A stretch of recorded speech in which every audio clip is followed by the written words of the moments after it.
7, 6, 5, 4, 3, 2, 1. You'll never have the sacred stone. Oh, this you crazy mother.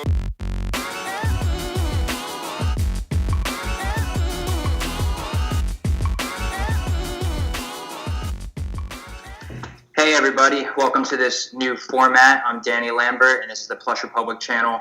We're trying out a new segment here where I reached out to some of my favorite influencers and marketers within the MarTech space, just getting their feelings, their vibes on where the industry is going, their company, and what it is that's going to be happening in 2019 and the years to come. As you can see on my screen behind me, I have Kevan Lee, VP of Marketing at Buffer. Huge fan, huge supporter of their business for quite some time now. So he's going to share with you a little bit about Buffer, and then we'll go right into some discussions about the state of marketing today and where we think that it's going to go. Awesome. Thanks for having me, Danny. This will be fun. Kevan, do you mind just sharing for some of our listeners and viewers that aren't familiar with what Buffer is a little bit about yourselves? Yeah, Buffer is a social media management platform. We help you with publishing, engagement, and analytics. We've been around for 7 or 8 years now. If you've heard about us before, it might be through our blog. We post a lot of great content there. And we also have a good reputation for customer support and trying some weird things, some wild things with company culture and things like that too. Yeah, and Kevan, as modest as he is over there, might not be selling himself as high as he should be. They have over 14,000 reviews on the Apple iTunes store with a 4.7 star rating. They do over 12 million people reached each month with their marketing campaigns. I believe it's somewhere in that range. And they onboard about 100,000 new users per month. Those numbers sound right, Kevan? That sounds pretty right, yep. So needless to say, that's quite impressive marketing. And given that you guys are in the social media space, which has evolved, as rapidly, if not more rapidly than any other marketing medium, how do you kind of see that landscape shifting here in 2019 and the years to come? Yeah, it's interesting. I think any predictions I tend to give are usually wrong in like a few weeks after I give them. So it definitely moves fast. I'd say one thing that has been pretty consistent over the last few years, while the tools themselves change, the network features change, there's always this main benefit of content and quality. I think you'll see that continue to be a theme in 2019 and beyond. It might look a bit different than it has in years past. I think we've seen the networks evolve and the way that people consume social media sites and content evolve. So you'll probably see it more in the stories format. You'll see it more in one-to-one formats, more of like a conversation rather than a megaphone. But it's always going to come back to that quality, both in terms of the content that you put out there and in terms of the conversations that you have with folks online. So if you can be genuine, if you can be high quality, just kind of adapt with the changing features and delivery mechanisms of social, I think you'll be solid. And I know one of the struggles that I've always had is trying to find how to create conversational-esque content at scale. And you guys have seemed to really be able to do that on your end. How is it that you manage to plan all of that and also execute against it? Yeah, the conversational element's interesting. I think a lot of it can be done just with the voice and tone of your brand. So if you start from that main foundation of how you write, how you talk, I think that lends itself well to conversational content, whether or not the topics that you're writing about are conversational in nature, just the way that you talk about them leads people to engage with you. I think there's also some expectation setting that happens there. So if you're creating conversational content, people are chatting about it, and you're starting these conversations, you kind of need to be there to encourage that and to reward people for engaging with you in a sense. Otherwise, they're not going to learn that behavior to come back to you as someone who's going to engage. So I think those two pieces are really key for us. And then beyond that, choosing the topics, we tend to choose topics based on keywords, and typically keywords are what people are, like problems people are needing to solve. And so they want to be told about those solutions or ideas and have conversations about how to solve these things and fix these things. So keyword research kind of in and of itself lends itself to conversations too. So would you consider that to be the main driver behind your content calendar, is you go keyword first and then back into the different, content categories you want to work, and then into the eventual types or multiple types? Yeah, for a long time, that was exactly it. So we would find the keywords that we haven't ranked for, keywords we want to rank for, and build content around that. We noticed that tends to draw in a particular type of persona to our blog, which is kind of the more early learner, beginner, novice folks. There's like a very long tail of the general topics that you can find out there that you're kind of getting getting your feet wet initially, learning about it and something. So we definitely, we wrote about that. We brought in lots of folks there. But there's another audience that we didn't serve quite as well through keywords, and that was more of your seasoned marketer, your expert. They may not need to Google search how to do something. They already know how to do it. What they're looking for is more like case studies and testimonials and stories and trending topics and news and things like that, which doesn't really fit a keyword strategy or an SEO strategy as well. So with that, we shifted a little bit. We now have kind of like a two-pronged approach. We have what we call a library and what we call a publication. So the library is SEO. The publication is more of the real-time, what's happening now type information, which we pull from whatever we're seeing and learning ourselves. Yeah, you tend to see that kind of across the board, irrespective of whatever business you're in. It's those different personas, and then the more advanced you get, almost the harder it is to reach those individuals. So given what you just said, how do you distribute that content, knowing that they may not be searching for a keyword that gets 1,000 uniques a month, right? They're probably searching for something very long-tailed, or might not even be searching at all. Yeah, it's a tough one. We noticed that those folks, so the searchers tend to fall in a bucket of they come once, they get their problem solved, they leave, they might not come back. What we're assuming is with the publication, with the advanced folks, is they'll come and trust Buffer as a source of delivering high quality information that is useful to them. And ideally they'll fit into this bucket of like a subscriber or a returning visitor. Subscriber typically is, for us in the past, has meant email subscriber, but we're starting to expand that definition to think like anyone who has told us they want more of our content. So that could be an email subscription. It could be following us on Facebook or Messenger. It could be subscribing on YouTube. It could be downloading the podcast, subscribing to the podcast. So any avenue they come into us, we count those folks as subscribers. And so then for us, it's about building that subscriber base. It's taking one piece of content, maybe making it a blog post and a podcast and a video, and maybe short form in a stories format or a messenger format, knowing that we have different people who want it in different ways. And then just delivering that stuff regularly, consistently at a quality level. And when you expand, a single piece of content, say it's a long form blog post, into these different types of content, do you do that based on how they perform, or are you just doing it across the board for all the pieces that you generate? Yeah, you're talking about things that scale. We usually do it for like everything, so I don't know how well that is going to scale long term. But I think it's shifting a mindset too, from going from quality versus quantity. In the past, we could do high quality written content at a high quantity of content. Mm-hmm. I think now it's shifted a bit to be, we can do high quality content, but we can't do it at quantity because we're doing high quality on XYZ mediums. Yep. And so we do kind of start from that base, though, with saying, if this topic is worth talking about, let's talk about it in all 5 of our different main channels. Yep. So one of the things I think is interesting, given your guys' growth rate, I'm sure like in the beginning, as most of us have experienced, that you're just doing direct response, trying to onboard as many users as possible. And then once you hit this point of now we need to start building our brand, it becomes a completely different question. How much of your time is spent brand marketing versus that sort of direct response lead gen marketing, budget-wise, campaign-wise, time-wise, however you split that up? Yeah, it's maybe 99% brand, 1% lead gen. Mm-hmm. Yeah. And at what point did you feel like that shifted, or did it never?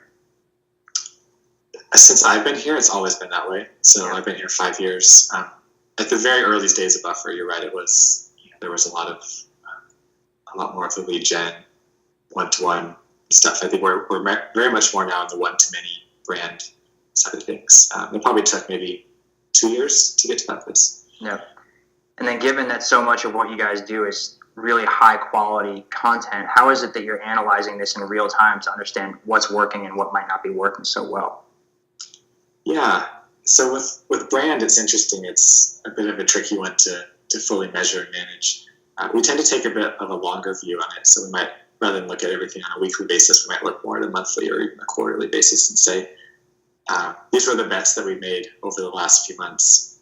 Are they turning out the way that we hoped they would? We'll look at the data for, let's say, content. So we did this strategy where we shifted, to the 2 different formats. We have a library and we have a publication. So we'll give that a couple months to run and kind of to settle in. We'll say, okay, we expected this to happen with the library. We expected traffic to stay the same or even increase because it's its own domain now. We did some SEO things to hopefully get more search traffic there? Are we seeing those results? And then the publication side of things, we give it a few weeks or a couple months and said we expect a certain number of subscribers at this stage, or we expect a certain number of returning visitors at this stage.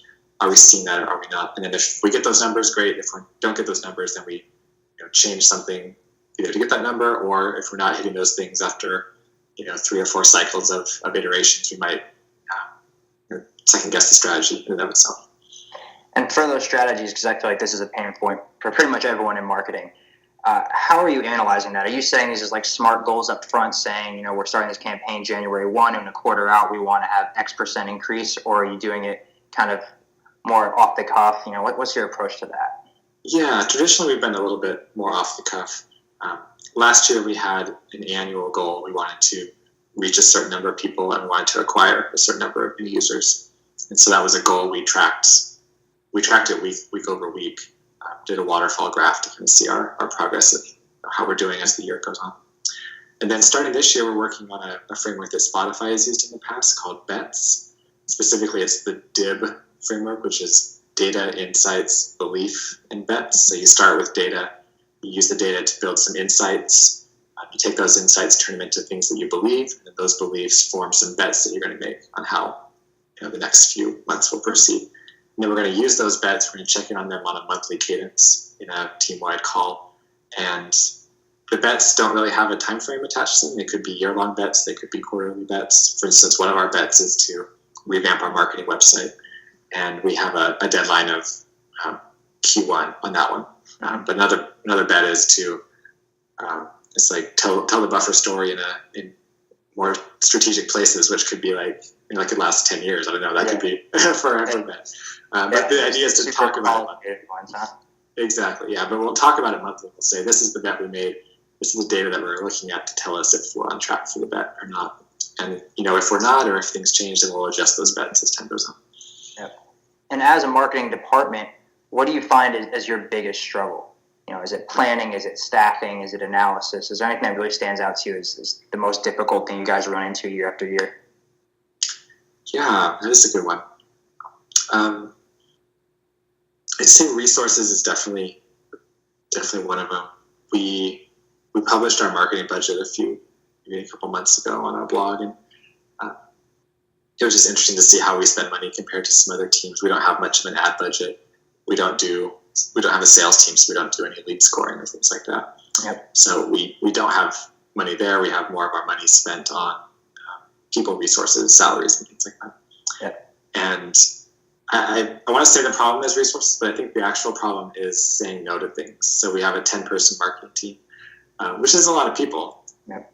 But when we think of something new we want to try, there's that trade-off of, is this worth trying this and saying no to something that we're currently doing? Like, how do you weigh that? How do you compare those two things? So I think that's truly where we get stuck, but it seems like a resource problem because we can't just keep adding things. Yeah, that's an interesting one. Let's kind of like dive into that a little bit, because I used to work with a guy named Dan McGaw. He's the founder of Ep.1 Amazing, and he introduced me to the VICE framework that I think came from KISS metrics and analyzing those, which is velocity, impact, confidence, and ease. And like that's how we do it internally is we lay it all out. We don't start working on anything, until we've analyzed it on those different perspectives and then given a value score to it. And that's kind of how we do it.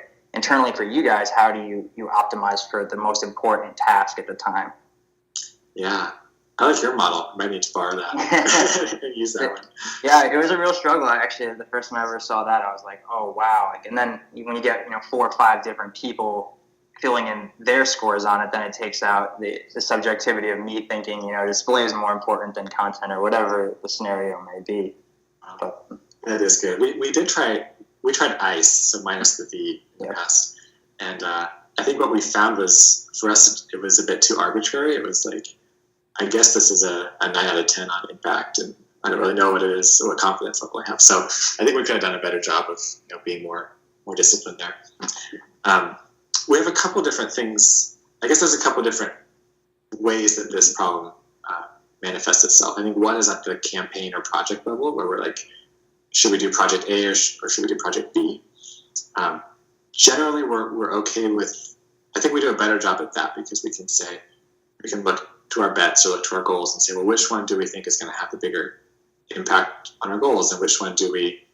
I guess we kind of do ice, but we don't actually score ice. We just kind of use those ideas, like how much makes an impact, how easy is it for us to do? Have we validated stuff like this before? So do we have confidence in? I think the trickier one for us has been we want to do this whole new channel. We want to add video marketing as something we want to do more of this year. Who's going to do video marketing for us? Video, man, that's a toughie. I have this great storyboard. Now, how do you get from here to finished product? Exactly. It's tough. It's tough to plan, especially when it's not in-house. So it's like, at the moment, it's like we want to do video. If someone, I totally believe someone on our team could be capable of doing video if it's like a full-time focus for them. Mm-hmm. But everyone on the team currently has a full-time focus on something else. And so it's like, do we stop doing PR and have that person do video? Do we stop doing community and have that person do video? Do we stop doing the blog and have that person do videos? Like we can do those things, but there's a trade-off there. We have to weigh that somewhere. The way that we started doing it is we've gotten into some of the Reforge learnings. So they talked about this idea of loops are the new funnels. So, funnels like a very top-down way, and a loop is self-repeating in a sense. And so there's some quantifiable models that you can attach to the different loops you have. So if you have a video marketing loop, you can attach expectations of how many people this will ideally bring back, and what are the costs of doing this, and what are the returns, and versus any other strategy that you have at the moment. So it could be versus product marketing or versus email marketing, and say like, okay, well, email marketing versus video marketing. When you look at the two quant models, video is greater than email, so we'll do video and we'll do email. Ideally, that's like the dream scenario that we get to. Yeah. But we're not quite there yet. Yeah, because in that model, it might be hard for established channels that you have experience with knowing, quantifiably that this is absolutely going to happen versus, conceptually this is what should happen. I know when you come to the table with that, it's kind of a hard argument because you can always scale email if you can scale your content and grow your subscriber list. But video as well, but that's a tough conversation to have. So it's very tough when it's new versus established. Yeah. Yeah. And you mentioned your team, every single person has an individual role. How do you break out your team of 10 that you mentioned? Yeah, so we have 5 different areas, like pillars within our marketing team. We have editorial, we have PR, we have community, we have product marketing, and we have conversion. Mm-hmm. And so each person more or less fits within one of those pillars. So editorial is our biggest emphasis because it's, the blog is something we really validated, and we see a lot of great results from that. And it's also like a really key part of our brand. So we want to make sure we're emphasizing that in a big way moving forward. So there's 4 or 5 people in editorial, and then PR, community, product, and conversion just have 1 person each in those areas.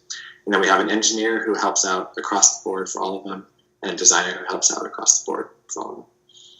Strictly designated for marketing, not actually working on product, I would assume. Yeah. That's perfect. Yeah, that's really nice.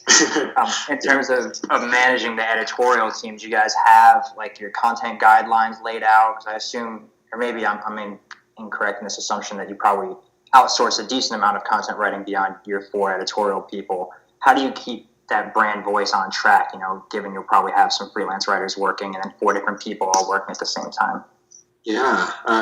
Well, one way is we don't really contract anything out. So oh, wow. we just skip that part. You skip that part altogether? We definitely used to back in the day. We would have a lot of guest posts, but we found that it didn't quite make sense in terms of the trade-offs. Like the articles themselves, there would be some hits every now and then, but generally they underperform compared to what we could write. And then there's the time and energy of working with that writer and editing, refining and stuff. So we've since brought it all in-house. And we do have a style guide that we use across the board. But generally speaking, like someone who's on our team, most people have been here at least 2 or 3 years now, kind of knows how to write and what Buffer is all about. So it's a pretty smooth process. And a lot of it is intuitive at this stage. Yeah. And then what does your tech stack look like for managing this entire process? You said you didn't do a ton of advertising, but I'm sure there's a lot behind how you manage your schedule and syndication and planning and all of that. What does that stack look like? Yeah, so for content, everything starts in Trello. That's where we do our editorial calendar and come up with ideas and things like that.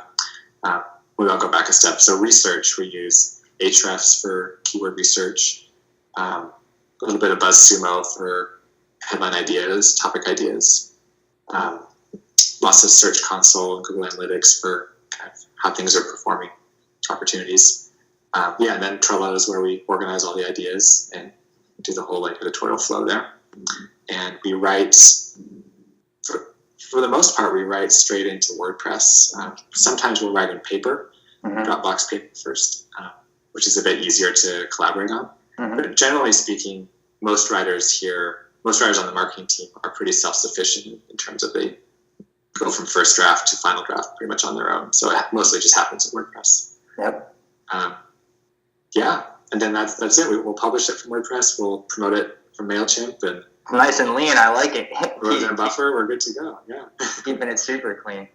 One of the things that I always wonder when I'm actually using Buffer is, do you see certain channels that you can syndicate through, whether it be Instagram, Facebook, Twitter, etc., like much higher usage on certain platforms than others? And has that changed over time, especially with some of the issues that we know that Facebook's had with privacy? Have you seen different channels getting different usage in recent years?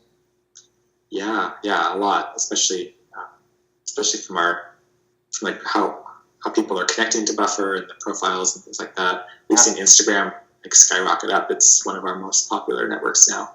So Facebook and Instagram are toward the top. Buffer started as a Twitter-only tool and kind of developed into everything else. And so Twitter has been a really solid base of Twitter connections, but I'd say it's slowing down compared to the other channels. Yep. Google Plus is kind of no more. Kind of for a logo, right? Yeah, and then LinkedIn. LinkedIn is pretty solid. It's a pretty good one for us. It's been pretty consistent. And Pinterest has a lot of really highly engaged folks, like a small number of highly engaged folks that get a lot of value from it, but it's not one that we see connected nearly as often as Facebook and Instagram.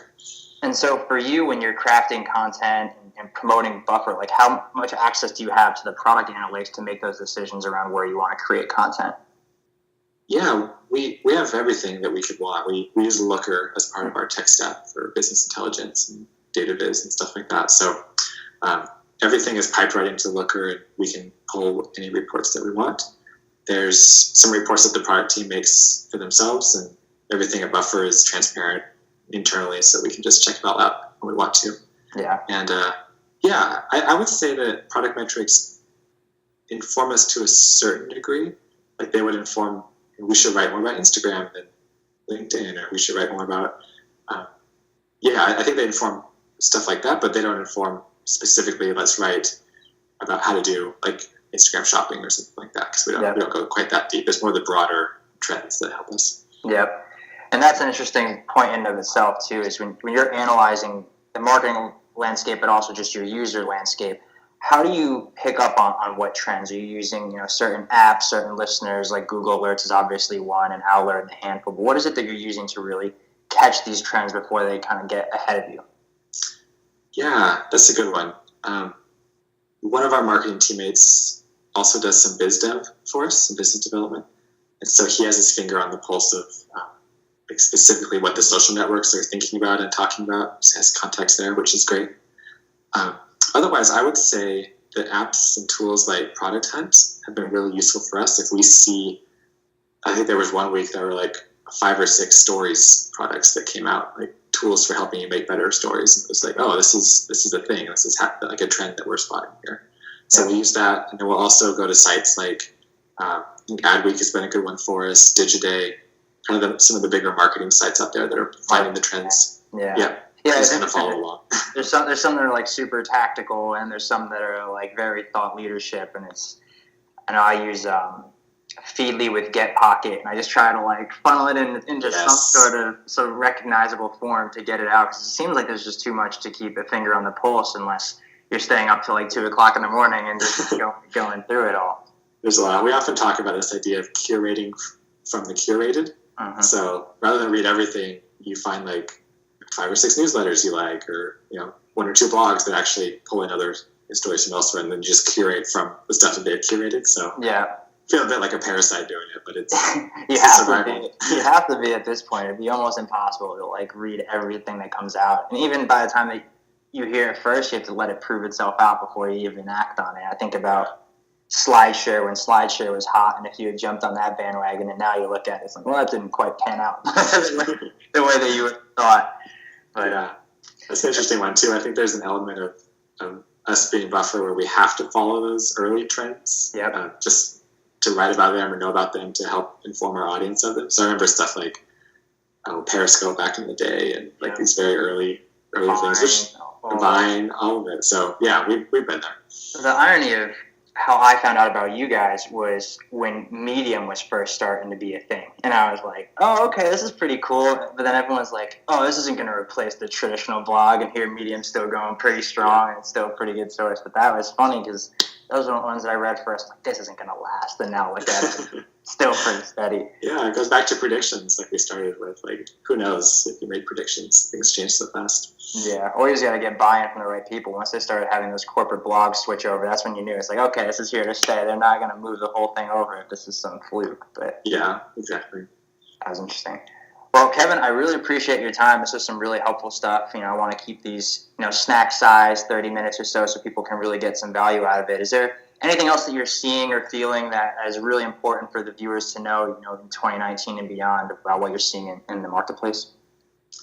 Yeah, everything we talked about has been great. This has been a fun conversation. I'd say the one thing that we're thinking a lot about is brand, and we're noticing a lot with the companies that are successful using Buffer is really emphasizing the quality of your brand. I think it's the one thing that can help you stand out on social media by being consistent and being quality and being engaged with folks. So I'd say if you're looking for something to focus on in 2019, that would be it.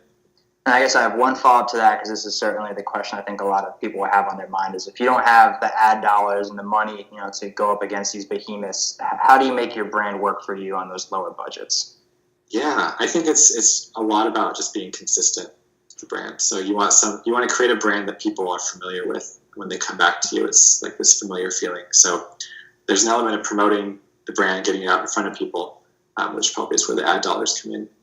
But I think you can set that aside and just focus on okay, what are we doing multi-channel? Like, what are you doing in email and on social and on the blog? And, everything from the product experience to the customer service experience, does it all fit the same larger story narrative? And if you can get that right, I think it's going to help retain and keep people coming back to you.